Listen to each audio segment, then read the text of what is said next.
Detail views are used throughout Under My Roof to show you more information about something, such as an item, location, home, or a warranty.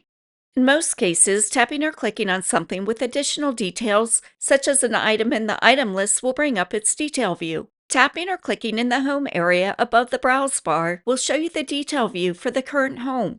Selecting a location, collection, air, or moving box in the navigation area will show the items associated with what you selected.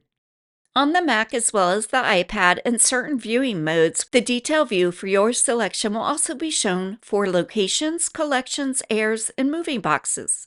On the iPhone and in display modes on the iPad where there is not enough room, you can tap and hold on the location, collection, air, or moving box and select View to show its detail view.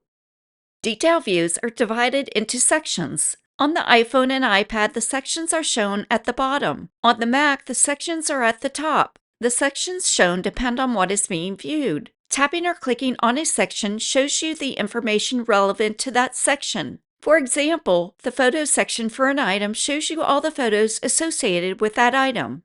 The detail section of a detail view is separated into subsections. The central information for whatever is being viewed is shown at the top. You can tap or click the subsection to edit this information. Tapping or clicking on the photos above, if any, will take you to the photos section of the detail view.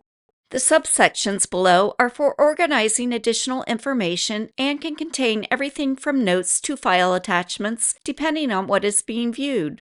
You can tap or click on the plus button to the right of a subsection header to add an entry to that subsection.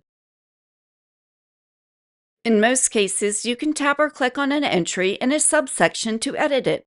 For some types of entries that may have a lot of additional information, such as a warranty, tapping or clicking on the entry will take you to a detail view for that entry.